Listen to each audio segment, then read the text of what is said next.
ഇന്നലെ രാത്രി മനസ്സിൽ തോന്നിയതാണ് കേട്ടോ, നാളെ എന്തായാലും ഗുരുവായൂർ പോയാലോ. ഭഗവാനെ കണ്ടിട്ട് ഇപ്പോൾ കുറച്ച് ദിവസമായിട്ടുണ്ടല്ലേ. ഭഗവാൻ എന്നെ വിളിച്ചുകൊണ്ടിരിക്കുകയാണ്, എൻ്റെ മനസ്സിങ്ങനെ പറഞ്ഞുകൊണ്ടിരിക്കുന്നു. എന്തായാലും വൈശാഖ മാസമല്ലേ, ഭഗവാനെ കണ്ടിട്ട് തന്നെ വരാമെന്ന് വിചാരിച്ചു. നാളെ എന്തായാലും ഞാൻ പോകാമെന്ന് തന്നെ വിചാരിച്ചു കേട്ടോ.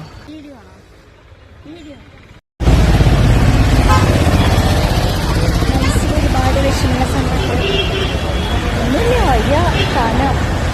ഗുരുവായൂർ വന്ന് ഭഗവാനെ കണ്ട് അയാളുടെ സങ്കടങ്ങളൊക്കെ പറഞ്ഞു കഴിഞ്ഞാൽ സെറ്റാണ്. പിന്നെ അറിയാലോ, വൈശാഖ മാസമാണ്. ഭഗവാൻ എല്ലാവരും കൂടുതൽ ആരാധിക്കുന്ന സമയമാണ്. ഭഗവാൻ ലക്ഷ്മി സമേതനായിട്ട് കാണാൻ വരുന്ന സമയമാണ്. ആ ഒരു സമയത്തൊക്കെയാണ് ഈ ഒരു മാസം നമ്മൾ പൂർണ്ണ ഭക്തിയോട് കൂടി ഭഗവാൻ നമ്മൾ ഗുരുവായൂർ തീരുമാനത്തിൽ ഉറച്ചു, അങ്ങനെ പോകാമെന്ന് വിചാരിച്ചു. ആദ്യമൊക്കെ പോണ സമയത്ത് ചെറിയ മേമയോ അല്ലെങ്കിൽ അയൽപ്പക്കത്ത് ശിശുവൊക്കെ ഉണ്ടാവാറുണ്ട്, ആരെങ്കിലുമൊക്കെ ഉണ്ടാവാറുണ്ട് നമ്മുടെ കൂടെ. പക്ഷേ ഇപ്രാവശ്യം ഞാൻ എന്ത് വിചാരിച്ചു, എനിക്ക് ഇപ്രാവശ്യം തന്നെ പോകണം, ഭഗവാനെ തന്നെ കാണണം, ഭഗവാനോട് തന്നെ അവിടെ ഇരുന്നിട്ട് കുറേ കാര്യങ്ങൾ, എൻ്റെ സങ്കടങ്ങളും എൻ്റെ ഇഷ്ടങ്ങളും കുറേ കാര്യങ്ങൾ എനിക്ക് പങ്കുവയ്ക്കണം. അല്ലെങ്കിലും കൂട്ടിന് എന്തിനാ ആളല്ലേ, നമ്മളുടെ കൂടെ മറ്റുള്ളവരുള്ളതിനേക്കാളും കൂടുതൽ നമുക്ക് സംരക്ഷണവും നമുക്ക് സന്തോഷം കിട്ടുന്ന ഒരാൾ നമ്മുടെ കൂടെ ഉണ്ടല്ലോ. ആർക്കും കാണാൻ പറ്റാത്ത അദൃശ്യമായിട്ടുള്ള ഒരാൾ, അതാണല്ലോ ഭഗവാൻ ഗുരുവായൂരപ്പൻ.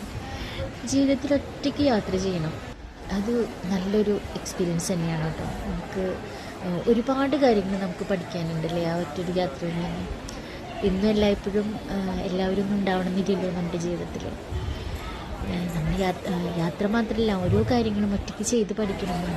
അവിടെ നിന്നാണ് നമ്മൾ ജീവിതം എന്താണെന്ന് അറിഞ്ഞു തുടങ്ങുന്നത്. അതുപോലെ ഭഗവാൻ കൂടെ ഉള്ളപ്പോൾ നമ്മൾ അങ്ങനെ ഒറ്റയ്ക്കാവല്ലേ, ഭഗവാനില്ലേ നമ്മുടെ കൂടെ.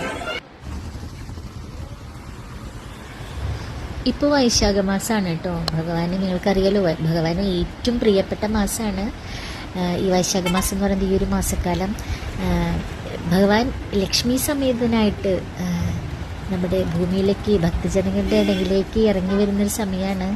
സർവൈശ്വര്യങ്ങളും നമ്മൾക്ക് പ്രദാനം ചെയ്യാനായിട്ട് ഭഗവാൻ നമ്മളുടെ ഇടയിൽ നമ്മളുടെ കൂടെ വസിക്കുന്ന സമയമാണ്. അപ്പോൾ എല്ലാ ഭക്തരും നല്ല ഭക്തിയോടുകൂടി എന്താ പറയുക, ഭഗവാന്റെ നാമങ്ങൾ ഉച്ചരിച്ച് സത്സംഗങ്ങൾ ചെയ്തിട്ട് കർമ്മങ്ങൾ ചെയ്ത് സത്പ്രവൃത്തികൾ ചെയ്തിട്ട് നടക്കണമെന്നാണ്.